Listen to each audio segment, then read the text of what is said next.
Hello dear student, स्वागत है आप सभी का बायो रूट्स में। आज हम डिस्कस कर रहे हैं structures of kidney and structure of nephron को। तो with this hope that you all are doing well in your study. आओ शुरू करते हैं अपना आज का ये वीडियो लेक्चर। सबसे पहले हम बात करेंगे किडनी के स्ट्रक्चर की। तो किडनी के स्ट्रक्चर की अगर हम बात करें तो देखो, इसके अंदर हमें ये पता है कि जो किडनी है वो एक बीन शेप ऑर्गन है ना। और किडनी के ऊपर सबसे पहले एक प्रोटेक्टिव कवरिंग होती है, जिस प्रोटेक्टिव कवरिंग का नाम होता है कैप्सूल, जो आपको आपकी एनसीईआरटी में गिवन डायग्राम में दिख जाएगा। ये एक प्रोटेक्टिव कवरिंग है जिसका नाम क्या है, कैप्सूल। लेट मी राइट इस तरह से, दिस इज कैप्सूल। क्योंकि किडनी के ऊपर है इसीलिए इसका नाम हम रीनल कैप्सूल भी रख सकते हैं। क्योंकि एज यू ऑल नो कि रीनल शब्द जो है वो किस चीज के लिए यूज किया जाता है, किडनी के लिए यूज किया जाता है ना। और इस रीनल कैप्सूल के ऊपर फैट टिश्यूज भी होते हैं चारों तरफ, वो हम ड्रॉ नहीं कर रहे हैं क्योंकि वो हमारे एनसीईआरटी में भी गिवन नहीं है। नाउ अब इस रीनल कैप्सूल के बाद अगर हम बात करें किडनी के शेप की, तो किडनी का शेप हम यहां लिख सकते हैं, it is a bean shape organ. एक ऐसा ऑर्गन है हमारे पास, बीन शेप ऑर्गन है।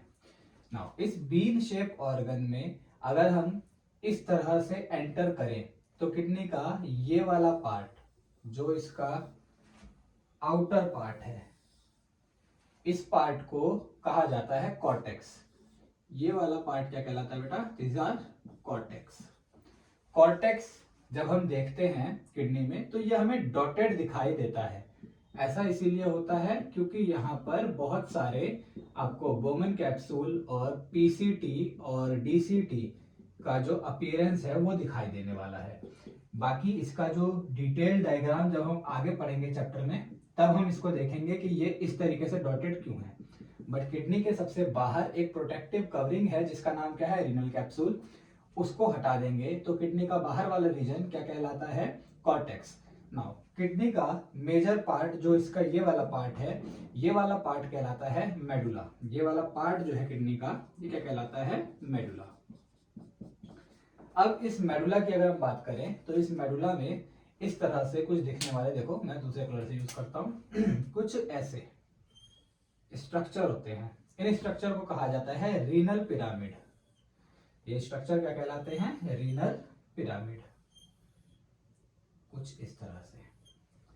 और इन पिरामिड्स के अंदर ट्यूब्यूलर अपीयरेंस होता है। ये पिरामिड देखने में ट्यूब की तरह होते हैं। क्यों होते हैं, अगेन हम ये लेक्चर में आगे जब जाएंगे तो देखेंगे। बट हाँ, फिलहाल अभी इतना काफी है कि इन पिरामिड का जो अपीयरेंस है वो कैसा होता है, ट्यूबुलर होता है। तो इसका जो नाम है वो मैं यहाँ लिख देता हूं, इसका नाम क्या है, रीनल पिरामिड। इस पिरामिड में, केवल इसी में नहीं बाकी सब में भी, पिरामिड्स में ये वाला हिस्सा जो इसका आपको यहाँ पे शेडेड पार्ट मैंने ड्रॉ किया है, ये वाला रीजन कहलाता है पेपिले, या आप इसे medullary papillae, renal papillae, pyramid के पेपिले, कुछ भी कह सकते हो। तो ये वाला जो इसका पार्ट है, ये part, this is known as papillae. ठीक है। अब ये जो कॉर्टेक्स वाला हिस्सा है, इन दो पिरामिड्स के बीच में से अंदर आया होता है। मैं यहां ड्रॉ करके दिखाता हूं। देखो ये जो कॉर्टेक्स है ये इस तरह से होता है। ठीक है। तो ये यहाँ पे कॉर्टेक्स अंदर की तरफ कुछ इन्वेजिनेशन जैसा यहां पर होता है, और ये यहां भी होगा। कॉर्टेक्स का वो रीजन जो किडनी के इस मेडुलरी रीजन के अंदर आता है, कॉर्टेक्स का वो हिस्सा जो किडनी में कहा आता है, मेडुला वाले रीजन के अंदर आता है, उस वाले हिस्से को, इस वाले हिस्से को कहा जाता है कॉलम ऑफ बर्टीनी। ये वाला जो रीजन है कॉर्टेक्स का रीजन, ये कहलाता है column of बर्टीनी, column of बर्टीनी। Now अब इसके अंदर अगर आप देखो तो जहां पर ये पेपिलेज एंड हुए हैं, यहां पर ये जो खाली जगह हमारे पास बची है, ये खाली जगह, एक सेकंड, ये जो खाली जगह बची है, ये खाली जगह कहलाती है कैलिक्स। ये खाली जगह क्या कहलाती है, कैलिक्स। किडनी का ये वाला हिस्सा जहां से एक ट्यूब निकलेगी ऐसे यूरिनरी ब्लैडर में जाने के लिए। ये ट्यूब ऑफ कोर्स कौन सी ट्यूब होगी? यूरेटर, है ना। ये ट्यूब कौन सी होगी? यूरेटर। और एक मिनट रुको, कुछ ऐसे हम ड्रॉ करेंगे, ये ऐसे। जो किडनी की यूरेटर जहां से निकली, इसके इस स्ट्रेच्ड रीजन को, इस रीजन को कहते हैं पेल्विस। ये वाला रीजन क्या कहलाता है? ये कहलाता है पेल्विस। जहां से यूरेटर शुरू होती है उस वाले रीजन को, इस पूरे ब्रॉड रीजन को क्या कहते हैं? हम पेल्विस कहते हैं। ठीक है, तो मैं इस डायग्राम में अगर मैं इनको ऐसे बना दूं, ये वाला रीजन कौन सा है? पेपिले, मेडुलरी पेपिलेज या रीनल पेपिलेज। और इसके अंदर इन सभी में जो अपीयरेंस है वो कैसा होता है? यस ऑफ कोर्स ट्यूबुलर होता है। और सॉरी, ये तो कॉलम ऑफ बर्टीनी है ना, इसको छोड़ देते हैं। कॉलम ऑफ बर्टीनी ऐसा नहीं है, ये वाले जो मेडुलरी पिरामिड्स हैं ये कैसे होते हैं? हमारे ट्यूबुलर अपीयरेंस में होते हैं। ठीक है, अब ये वाली जो ट्यूब है, इस ट्यूब का नाम क्या है? इस ट्यूब का नाम है यूरेटर। इस ट्यूब का नाम क्या है? यूरेटर। किडनी में ब्लड को लेके आने के लिए एक आर्टरी होगी, उस आर्टरी को हम यहाँ पे रेड कलर से ड्रॉ कर रहे हैं। और ये आर्टरी होगी रीनल आर्टरी। ये कौन सी है? हमारी रीनल आर्टरी। इसके अंदर blood flow of course toward the kidney होगा। और वहीं पर एक यहां से बाहर आती हुई हमें इस तरीके से ब्लड वेसल दिखाई देगी और इसमें ब्लड फ्लो बाहर होगा। ऑफ कोर्स इसका नाम क्या बनने वाला है? Renal vein. एग्जैक्टली। तो ये जो स्ट्रक्चर है किसका हो गया? हमारे पास एक किडनी का स्ट्रक्चर हो गया। Let's summarise it. किडनी के सबसे बाहर एक प्रोटेक्टिव कवरिंग है जिसे क्या कहा गया? Renal capsule. रीनल कैप्सूल के बाद जब किडनी में अंदर आएंगे तो यहाँ पर ये जो डॉटेड अपीयरेंस वाला हिस्सा दिख रहा है इसे क्या कहा गया है? कॉर्टेक्स। कॉर्टेक्स के बाद में किडनी का इनर रीजन, ये पूरा इनर रीजन जो है वो क्या कहलाता है? मेडुला, है ना। ध्यान रखना किडनी के दो पार्ट है, एक इसका आउटर पार्ट ये वाला कॉर्टेक्स आउटर पार्ट है, और मेडुला इनर रीजन है। Cortex outer, medulla inner. इस इनर रीजन में यहां से लेके यहां तक, इस इनर रीजन को हमने बोला है मेडुला। ये क्या है? मेडुला। इस इनर रीजन में पिरामिड्स हैं, जिन पिरामिड्स को क्या कहा गया है? Renal pyramid. उन पिरामिड का अपीयरेंस ट्यूब्यूलर होता है और इनके एंड में पेपिले होते हैं जिन्हें हमने बोला है रीनल पेपिले या सिर्फ पेपिले। पिरामिड्स के बीच में जो खाली जगह है उसमें कॉर्टेक्स वाला हिस्सा अंदर की तरफ आया है और इस खाली जगह में जो कॉर्टेक्स अंदर आया है उसको कहा गया है कॉलम ऑफ बर्टीनी। इसके बाद ये जो जगह है इस जगह को क्या कहा? कैलिक्स। कैलिक्स के बाद ये हिस्सा जहां से यूरेटर शुरू होने वाला है उस हिस्से को बोला पेल्विस। आगे ये ट्यूब है जिसको कहा यूरेटर। रेड रंग की जो ब्लड लेके आई आर्टरी और ब्लू रंग की जो ब्लड लेके गई वो यहां से क्या कहलाई? Renal vein. ये हो गया किडनी का स्ट्रक्चर। अब बात करते हैं हम नेफ्रॉन के स्ट्रक्चर की, कि एक नेफ्रॉन आखिरकार कैसा दिखता है। जैसे कि हम सभी जानते हैं कि nephron is the functional and structural unit of the kidney. हर एक किडनी के अंदर अराउंड 1 मिलियन नेफ्रॉन होते हैं। ठीक है, कितने नेफ्रॉन होते हैं? 1 मिलियन। एक नेफ्रॉन जो है वो दो पार्ट का बना होता है। कितनी चीजों का बना होता है? दो चीजों का। इसके ये दो पार्ट कौन कौन से हैं? पहला पार्ट जो बेटा वो होता है ग्लोमेरुलस। पहला पार्ट क्या होता है? ग्लोमेरुलस। और नेफ्रॉन का सेकंड पार्ट जो है वो होता है इसका ट्यूब्यूलर रीजन। देखो, ग्लोमेरुलस और कुछ नहीं है, ये ब्लड कैपिलरीज है। ठीक है, ये क्या होती हैं? Blood capillaries. Glomerulus are blood capillaries. Tubular region nephron का वो हिस्सा जो एक्चुअली में नेफ्रॉन है और ट्यूब की तरह देखने को मिलता है।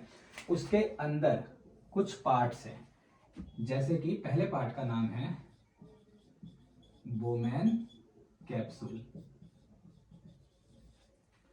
दूसरे पार्ट का नाम है पीसीटी, थर्ड पार्ट का नाम है एलओएच और फोर्थ पार्ट का नाम है DCT। ठीक है, कितने पार्ट है? 4। कौन कौन सा?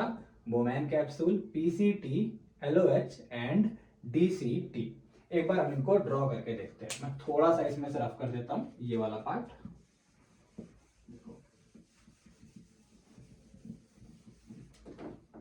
अगर हम एक नेफ्रॉन के डायग्राम को ड्रॉ करें तो जो बोमन कैप्सूल है वो कप शेप होता है, ऐसा कप शेप स्ट्रक्चर होता है। ये वाला जो स्ट्रक्चर है इसका नाम है बोमन कैप्सूल। बोमन कैप्सूल के बाद ये हिस्सा कुछ इस तरह से फोल्डेड होता है। ये रीजन है PCT यानी कि प्रॉक्सिमल कॉन्वोल्यूटेड ट्यूब्यूल। फिर ये वाला पार्ट यू शेप में जो आपको दिख रहा है, ये वाला पार्ट कहलाता है LOH, loop of Henley.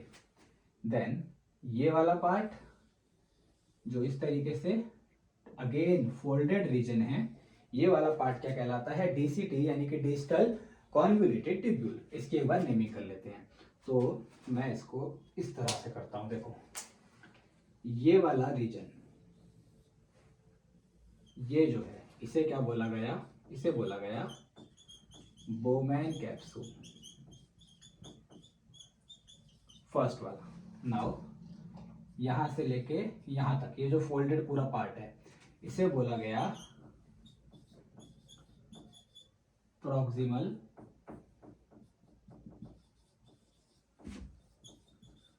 Convoluted tubules, PCT। Proximal का मतलब नियर बाय, ठीक है, और कॉन्वोल्यूटेड का मतलब फोल्डेड। तो बोमन कैप्सूल के सबसे पास वाला फोल्डेड रीजन क्या कहलाया? Proximal convoluted tubule. Now this U shape structure is known as LOH। LOH stand for loop of Henle. ठीक है, ये क्या कहलाएगा? Loop of Henle. और जो ये वाला पार्ट है हमारा यहां से लेके यहां तक, ये वाला पार्ट है distal convoluted tubule. Distal convoluted tubule. Distal again proximal मतलब पास और डायस्टल मतलब दूर। तो बोमन कैप्सूल से जो दूर होता है फोल्डेड वाला रीजन वो क्या कहलाएगा? डायस्टल कॉन्वोल्यूटेड ट्यूब्यूल। नाउ ट्यूबुलर के चारों पार्ट समझ आ गए। अब एक बात और समझ लेना, इसके आगे जो कलेक्टिंग डक्ट है वो इसी नेफ्रॉन में लगी जरूर है, बट वो नेफ्रॉन का पार्ट नहीं होता, वो मल्टीपल नेफ्रॉन के लिए एक कॉमन कलेक्टिंग डक्ट होती है। ठीक है, और अगर हम ट्यूबुलर रीजन को ड्रॉ कर चुके हैं तो अब हम बात कर सकते हैं वेयर इज ग्लोमेरुलस। देखो इस बोमन कैप्सूल के अंदर इस तरह से ब्लड सप्लाई आती है, ऐसे ये जो ब्लड सप्लाई है यहां पे आने के बाद ये मल्टीपल ब्रांच में हो जाती है ना, ये ब्रांच में चली गई ऐसे। ये वाला जो ब्लड सप्लाई की कैपिलरीज है इस जगह को क्या कहा जा रहा है? ग्लोमेरुलस। तो एक नेफ्रॉन में ये जो ब्लड नेटवर्क है इसे कहा गया glomerulus. This first part is Bowman capsule, this folded part is PCT or you can say proximal convoluted tubule. This U-shaped part is LOH or we can say loop of Henle, and this convoluted or folded part is known as distal convoluted tubule. I hope आपको ये structure समझ आए होंगे। हम आने वाले videos में इनके फंक्शन के बारे में भी डिस्कस करने वाले हैं। तो अगर आपको कोई डाउट है तो आप कमेंट बॉक्स में पूछ सकते हैं। अंटिल स्टे ट्यून्ड, जय हिंद।